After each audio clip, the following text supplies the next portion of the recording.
नमस्कार बच्चों, आज की क्लास में हम आपको सिखाने जा रहे हैं ग्राफ ड्रॉ करना।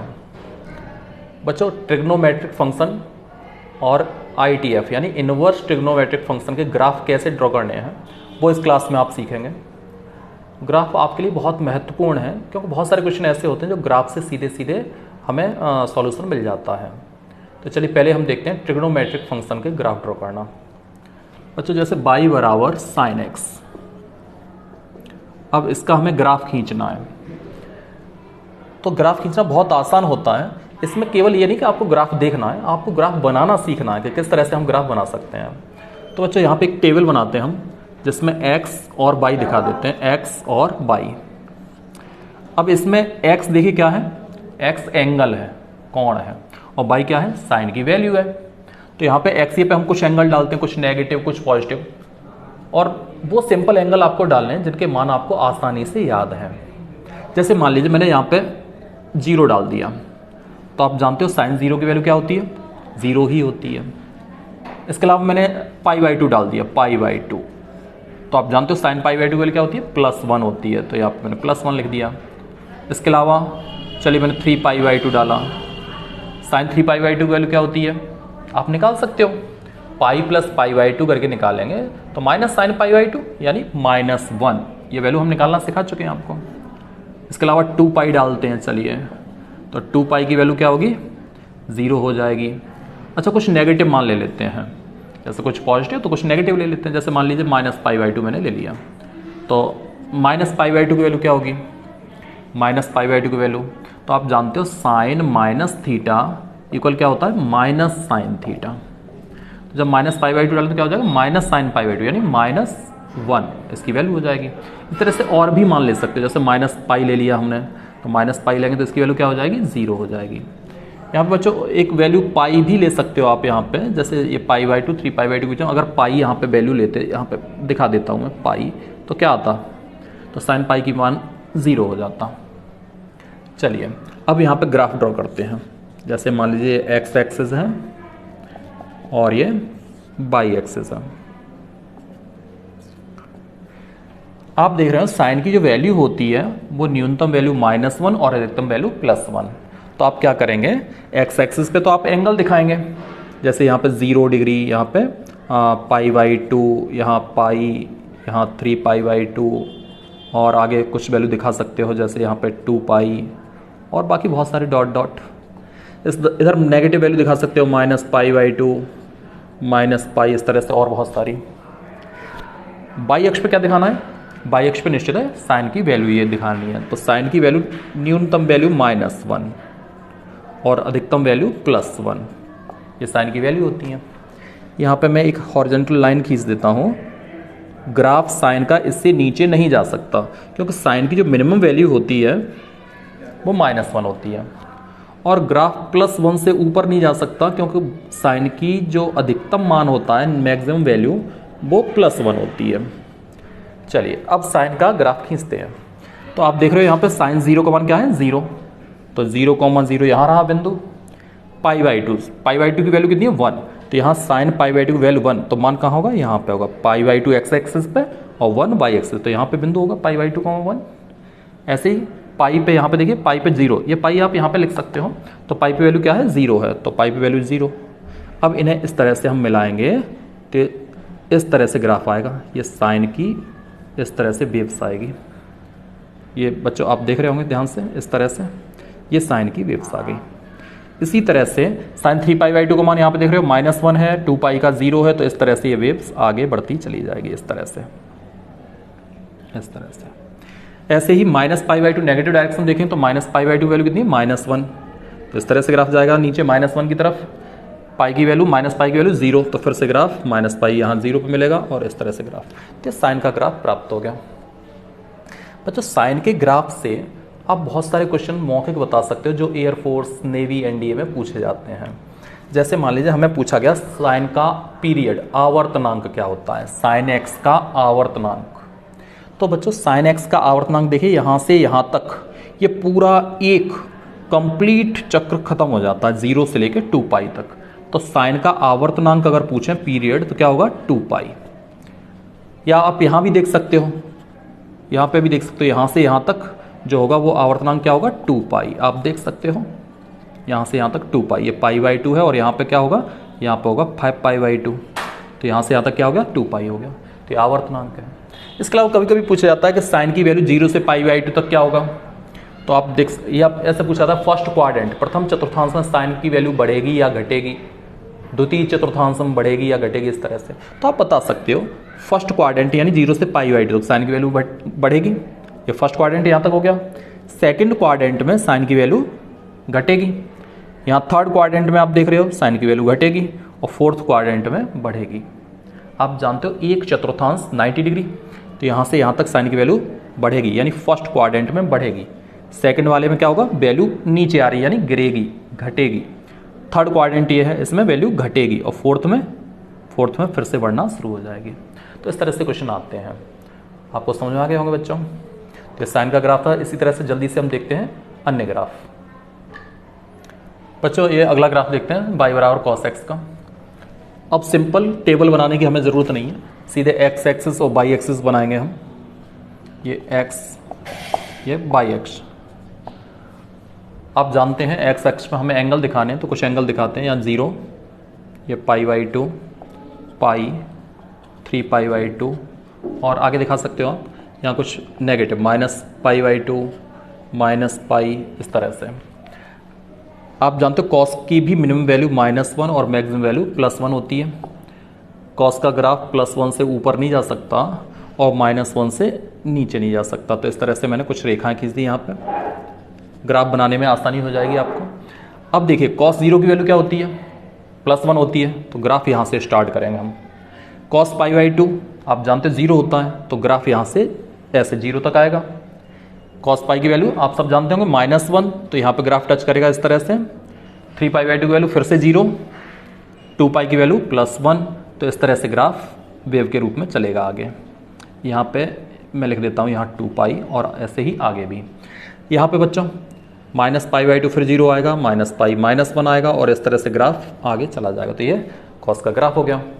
अब इस ग्राफ में भी आप देख सकते हो इसका जो टाइम पीरियड होगा यानी आवर्तनांक होगा वो कहाँ से कहाँ तक है। देखिए टाइम पीरियड देखने का तरीका क्या है, टाइम पीरियड देखने का तरीका है जहाँ एक पूरा चक्र कंप्लीट हो जाता है। अब देखिए यहाँ पे जो हाईएस्ट पॉइंट है ये कहाँ पे 0 डिग्री और ये कहाँ पे है 2 पाई, तो यहाँ से लेकर यहाँ तक ये हो गया टाइम पीरियड, कितना होगा 2 पाई। तो इसका टाइम पीरियड t बराबर भी 2 पाई, ये इसका आवर्तनांक कहेंगे। इसके अलावा अगर इसमें पूछा जाए फर्स्ट क्वाड्रेंट या सेकंड क्वाड्रेंट में ग्राफ बढ़ रहा है या घट रहा है यानी वैल्यू बढ़ रही है घट रही है, तो आप देख सकते हो 0 से पाई/2 तो ये फर्स्ट क्वाड्रेंट, इसमें ग्राफ गिर रहा है यानी मान घटेगा। सेकंड क्वाड्रेंट यहाँ से यहाँ तक आप देख रहे हो मान घटेगा, थर्ड में बढ़ेगा, फोर्थ में बढ़ेगा। इस तरह से आप आंसर दे सकते हो। अगले ग्राफ देखते हैं। अगला ग्राफ देखते हैं बच्चों y बराबर 10x। सीधे से x एक्सिस बनाएंगे, यहाँ पे y एक्सिस बनाएंगे, यहाँ पे एंगल दिखाएंगे 0, पाई/2, पाई, 3 पाई/2, इस तरह से। आगे भी दिखाना चाहो तो आगे दिखा सकते हो, यहाँ पे 2 पाई, यहाँ पे कुछ नेगेटिव -पाई/2, -पाई, इस तरह से। यहाँ पे पाई/2 पे मैं इस तरह से ये लाइन ड्रॉ कर रहा हूँ क्योंकि 10 पाई/2 आप जानते हो 10 पाई/2 की वैल्यू इनफिनिटी होती है। ऐसे -पाई/2 पे भी मैंने इस तरह से लाइन खींच दी, आपको ग्राफ खींचने में आसानी हो जाएगी। इसके अलावा ये 3 पाई/2, 3 पाई/2 की वैल्यू भी क्या होती है इनफिनिटी होती है। चलिए अब ग्राफ खींचते हैं। तो आप जानते हो 10 0 की वैल्यू 0 होगी, यहाँ पे आएगा। 10 पाई/2 की वैल्यू क्या होगी इनफिनिटी होगी, तो ग्राफ इस तरह से जाएगा अनंत की ओर। इसके अलावा -पाई/2 डालेंगे तो फिर से -इनफिनिटी यानी इस तरह से ग्राफ जाएगा, इस तरह से ग्राफ जाएगा। 10 पाई का मान आप जानते हो 0, यहाँ पे 10 3 पाई/2 फिर से इन्फिनिटी, इस तरह से ग्राफ जाएगा। 10 पाई/2 इस तरह से ग्राफ जाएगा। तो ये 10 की इस तरह से ग्राफ खींचेंगे। आगे भी खींच सकते हो आप, इस तरह से ही ग्राफ जाएंगे, इस तरह से ऐसे आप ग्राफ खींच सकते हो। यहाँ पे भी खींचना चाहो तो इस तरह से ग्राफ जाएगा। तो 10 का ग्राफ है।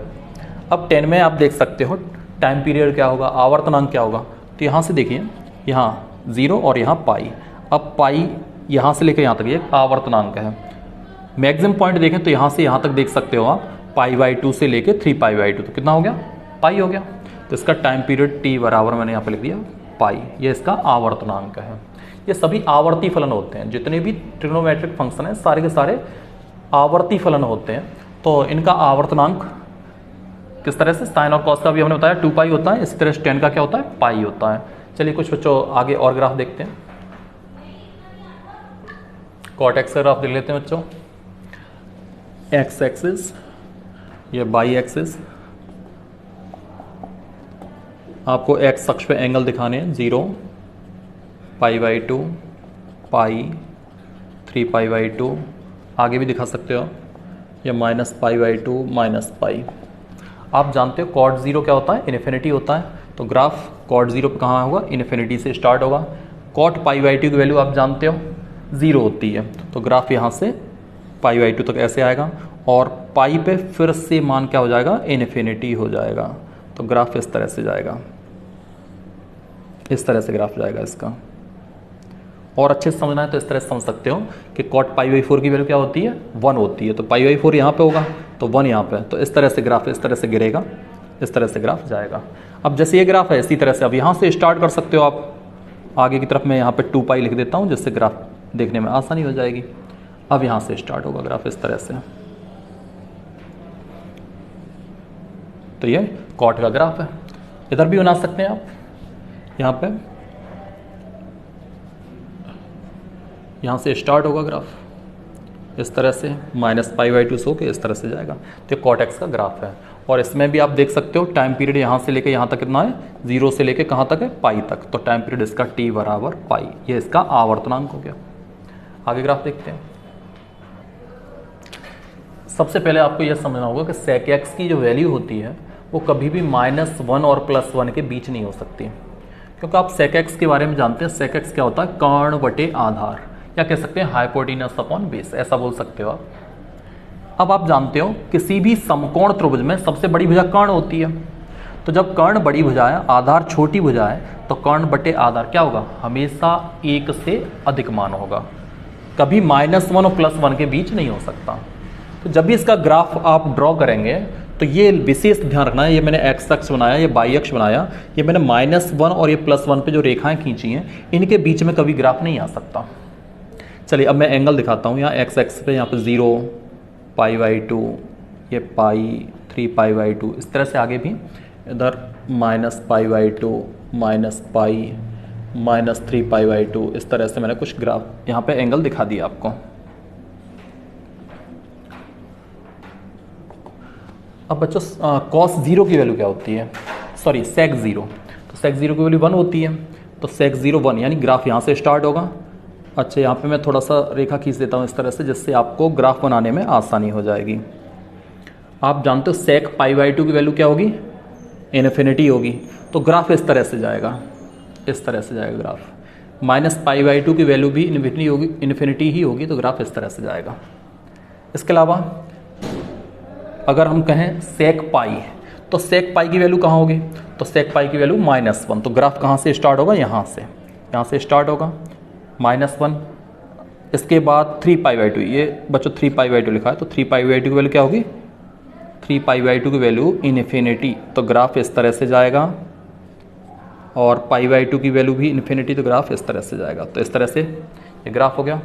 ऐसे इधर भी आप देख सकते हो नेगेटिव डायरेक्शन में, यहाँ पे -π हम लेते हैं, तो आप जानते हो sec -π की वैल्यू -1 होगी। ग्राफ यहाँ से स्टार्ट होगा, तो इस तरह से इसका ये ग्राफ जाएगा, ऐसे इस तरह से ग्राफ जाएगा। तो ये sec x का ग्राफ है। अब इस ग्राफ में आप देख सकते हो, अगर आपसे कहा जाए आवर्तनांक t क्या है, तो यहाँ से आप देख सकते हो, यहाँ ये -π, ये +π, तो यहाँ से -π से +π तक क्या हो गया, जो टाइम पीरियड हुआ वो 2π हो जाता है। तो इसका टाइम पीरियड 2π, यानी आवर्तनांक 2π होगा। इसी तरह से बच्चों आप cosec x का ग्राफ ड्रॉ कर सकते हो। बच्चे y बराबर cosec x, इसका ग्राफ आपके सामने है, आप अपने आप ड्रॉ कर सकते हो। बाकी मैं थोड़ा सा समझा देता हूँ। ये 0, π/2 पाई, और cosec की वैल्यू भी -1 से +1 के बीच नहीं आ सकती। आप जानते हो cosec क्या होता है, कर्ण बटे लंब, इस तरह से होता है, हाइपोटेन्यूस अपॉन परपेंडिकुलर। समकोण त्रिभुज में कर्ण सबसे बड़ी भुजा होती है, तो ये कर्ण बड़ा है और लंब छोटा है, तो निश्चित इसकी वैल्यू 1 से कम नहीं हो सकती। तो -1 और +1 के बीच में कभी वैल्यू नहीं आएगी, तो इसलिए -1 वाली रेखा खींची है, +1 वाली रेखा मैंने खींच दी। बाकी आप जानते हो कोसेक π/2 की वैल्यू +1 होती है, तो यहाँ से ग्राफ स्टार्ट होगा। कोसेक 0 इन्फिनिटी, कोसेक पाई ये भी इन्फिनिटी होगी। ऐसे कोसेक 3π/2 की वैल्यू -1 यहाँ से स्टार्ट करेंगे, कोसेक पाई इन्फिनिटी और ये कोसेक 2π इन्फिनिटी, इस तरह से। तो एक ग्राफ ड्रॉ कर दिया है। बाकी बच्चों यहाँ से आप इसका भी आप टाइम पीरियड देख सकते हो, यहाँ से यहाँ तक ये टाइम पीरियड है जो कि 2π है, तो इसका आवर्तनांक भी 2π होता है। बच्चों ये आपने सभी ग्राफ ट्रिग्नोमेट्रिक फंक्शन के देखे हैं। अब इसके बाद हम बात करेंगे इनवर्स ट्रिग्नोमेट्रिक फंक्शन की। उससे पहले यहाँ पर इसका डोमेन और रेंज एक टेबल में देख लेते हैं, जो आपको अच्छे से समझ में आ जाएगा। चलिए देखते हैं इसका डोमेन और रेंज। बच्चों ये आपके सामने टेबल है, ये trigonometric function sine cos tan cot sec X cosec X, ये डोमेन है इसके। डोमेन मीन्स एक्स की वैल्यू। जब हम फंक्शन लिखेंगे साइन एक्स, तो जो एक्स की वैल्यू है वो डोमेन। इसके अलावा ये साइन एक्स या कॉस एक्स की वैल्यू जो है वो रेंज है, और ये है टाइम पीरियड। इसे आवर्तनांक आप बोल सकते हो, आवर्तनांक। तो बच्चों यहाँ पे डोमेन साइन एक्स का आर, क्योंकि आपने ग्राफ देखा होगा एक्स अक्ष पे -अनंत से +अनंत तक जाता है, तो इसका डोमेन है। कॉस एक्स का डोमेन भी सभी रियल नंबर, क्योंकि ग्राफ कहीं टूटता नहीं, -1 से +1 तक ग्राफ जाता है। अभी ग्राफ आपने बनाया था। इसके अलावा 10x का ग्राफ टूट जाता है। अब ये देखिए कहाँ टूटता है, तो बड़ा सिंपल है। 10 का मान जहाँ भी इन्फिनिटी होगा, तो 10 का मान इन्फिनिटी कहाँ होता है, π/2, 3π/2, 5π/2, यानी विषम π/2, यानी 2n+1.π/2। यहाँ ग्राफ टूटता है, तो इसलिए हमने क्या लिखा, r-2n+1.π/2। ये इसका डोमेन हो गया। तो बच्चों जब भी डोमेन लिखना है, तो आपको यहाँ डोमेन लिखते समय ध्यान रखना है, डोमेन r माइनस जहाँ भी मान इन्फिनिटी होगा। तो r-10 का मान कहाँ इन्फिनिटी था, 2n+1.π/2 के लिए। ऐसे cot x का मान कहाँ इन्फिनिटी होता है, 0, π, 2π, 3π, यानी nπ, तो r-nπ लिखा है। sec x का इन्फिनिटी कहाँ होता है, 2n+1.π/2, यानी विषम π/2 पे इन्फिनिटी होता है, तो r-this। ऐसे ही कोसेक एक्स का मान इन्फिनिटी का होगा 0, π, 2π, तो इसलिए r-nπ। तो आप समझ गए होंगे डोमेन। रेंज, साइन की वैल्यू आप जानते हो -1 से +1। अभी आपने ग्राफ बनाया था, उसमें आपने देखा होगा कि साइन की जो वैल्यू y अक्ष पे -1 से +1 तक जाती है, तो ये रेंज। ऐसे ही कॉस की ये रेंज दिखाई है हमने, 10 -1 से +1 तक जाता है, तो 10x और cot x की रेंज r। sec x जब आपने ग्राफ बनाया था, तो हमने बताया था sec की वैल्यू -1 +1 के बीच में नहीं होती, तो इसलिए r -1 से +1। cosec x की भी रेंज यही होगी। बाकी ये आवर्तनांक है, time period. sin x, cos x, sec x और cosec x, इन चारों के आवर्तनांक सेम है, 2π। इसके अलावा 10x और cot x का आवर्तनांक पाई होता है। तो ये बच्चों आपकी टेबल है। इसके अलावा जब एग्जाम में क्वेश्चन पूछे जाते हैं, जैसे एयरफोर्स, NDA, नेवी और जी मेंस के एग्जाम में, तो उसमें जब टाइम पीरियड की बच्चों बात हो, तो जब तक ये इस तरह से त्रिकोणमितीय अनुपात दिए हों, तो आप टाइम पीरियड सीधे बताओगे। अगर यहाँ पे स्क्वायर लगा दिया जाए, तो सभी का, जैसे साइन स्क्वायर एक्स या कॉस स्क्वायर एक्स या टेन स्क्वायर एक्स, इसी तरह से सेक स्क्वायर एक्स या कॉसेक स्क्वायर एक्स, यहाँ पे मैं कॉट स्क्वायर एक्स भी लिख देता हूँ, कॉट स्क्वायर एक्स, इन सब का टाइम पीरियड जो होगा वो पाई ही होगा। पाई, सबका टाइम पीरियड पाई हो जाएगा। यहाँ स्क्वायर आने से सबका टाइम पीरियड पाई। इसके अलावा अगर mode sine X, mod cos x आप अपने आप लिख सकते हो। अगर मोड लगा दिया जाए इन सब पे, तो mod sine X, mod cos X, mod tan X, इन सब का आवर्तनांक भी पाई ही हो जाएगा। तो कभी इस तरह से आवर्तनांक पूछें तो आप सीधे आवर्तनांक बता सकते हैं। इसके अलावा बहुत ही इंपॉर्टेंट पॉइंट है, आप इस टेबल को ज़रूर बना लीजिएगा। मैं यहाँ पे एक आपको पॉइंट बताता हूँ आवर्तनांक निकालने के लिए। चलिए बच्चों कुछ टाइम पीरियड देखते हैं कुछ फंक्शनों के। जैसे यहाँ पे कोई भी ट्रिग्नोमेट्रिक फंक्शन दिया हुआ है आपको, और उस फंक्शन का जो टाइम पीरियड है वो मान लीजिए हमने t लिख दिया यहाँ पे, f(x) का टाइम पीरियड t। यहाँ पे ध्यान रखना है f हम बात कर रहे हैं ट्रिग्नोमेट्रिक फंक्शन के लिए। अब जैसे यहाँ पे हमने क्या किया, यहाँ हमने n का मल्टीप्लाई कर दिया, यानी f(n)x। अब इसका टाइम पीरियड पूछा जाए, इसका टाइम पीरियड क्या होगा, तो आप बताएंगे t/n, यानी जो x का गुणांक होगा, कॉफिशिएंट होगा, वो यहाँ t के अपॉन में जाएगा। आ गया होगा समझ में। कुछ एग्जाम्पल लेते हैं, आपका ये पॉइंट क्लियर हो जाएगा। जैसे मान लीजिए यहाँ पे हमने लिख दिया sin 5x। अब आपसे पूछा इसका टाइम पीरियड बताना है, तो आप sin x का टाइम पीरियड जानते हैं। sin x का टाइम पीरियड होता है 2 पाई। अब मैंने आपको बताया कि जो x का कॉफिशिएंट होगा, गुणांक, वो कहाँ जाएगा, बटे में जाएगा। तो यहाँ पे 5 बटे में जाएगा तो क्या हो जाएगा, 2 पाई/5। आंसर हो गया। तो बहुत सिंपल है। चलिए कुछ और एग्जांपल लेते हैं। जैसे मैंने यहाँ लिखा sin स्क्वायर 3x। दोस्तों अभी आपको बताया था हमने कि जब भी यहाँ स्क्वायर आएगा तो उसका टाइम पीरियड पाई हो जाता है। तो इसका टाइम पीरियड क्या हो जाएगा, पाई हो जाएगा। लेकिन x का गुणांक क्या है, देखिए 3 है, तो ये 3 कहाँ आएगा, बटे में आएगा। तो इसका आवर्तनांक π/3 हो गया। इसके अलावा बच्चों यहाँ पे कुछ प्लस या माइनस में आ जाता है। जैसे मान लीजिए यहाँ 5x + 4 कर दिया मैंने, यहाँ 3x - 2 कर दिया। टाइम पीरियड पर कोई फर्क पड़ने वाला नहीं है, क्योंकि बस x के गुणांक को ही मुझे इधर भेजना है। आ गया होगा समझ में। इसके अलावा बच्चों कभी कभी क्या होता है कि 2 या 2 से अधिक फंक्शन अलग अलग दिए होंगे। मान लीजिए एक दिया है f1x, fx लिख देते हैं, प्लस दूसरा gx भी दिया हुआ है। यहाँ प्लस हो सकता है या माइनस भी हो सकता है। चलिए मैं माइनस में यहाँ पे hx लिख देते हैं। अब इसका आपको टाइम पीरियड पूछा जाएगा, माने आवर्तनांक पूछा जाएगा। तो इसके आवर्तनांक के लिए हम क्या करेंगे, इसका आवर्तनांक t बराबर होगा t1 t1, t2, t3 का LCM। यहाँ t1, t2, t3 क्रमशः fx, gx और hx के आवर्तनांक हैं, यानी टाइम पीरियड है।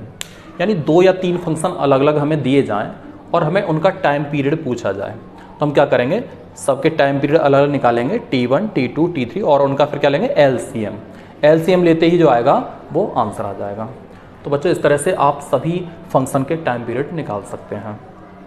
चलिए आगे देखते हैं बच्चों। ITF यानी इनवर्स ट्रिग्नोमेट्रिक फंक्शन, इसे हम अगले वीडियो में देखते हैं। इनवर्स ट्रिग्नोमेट्रिक फंक्शन बहुत इंपॉर्टेंट टॉपिक है, बोर्ड एग्जाम में पूछा जाता है, अन्य जितने भी एग्जाम हैं NDA, जी मेंस, एयरफोर्स, सभी में पूछा जाता है।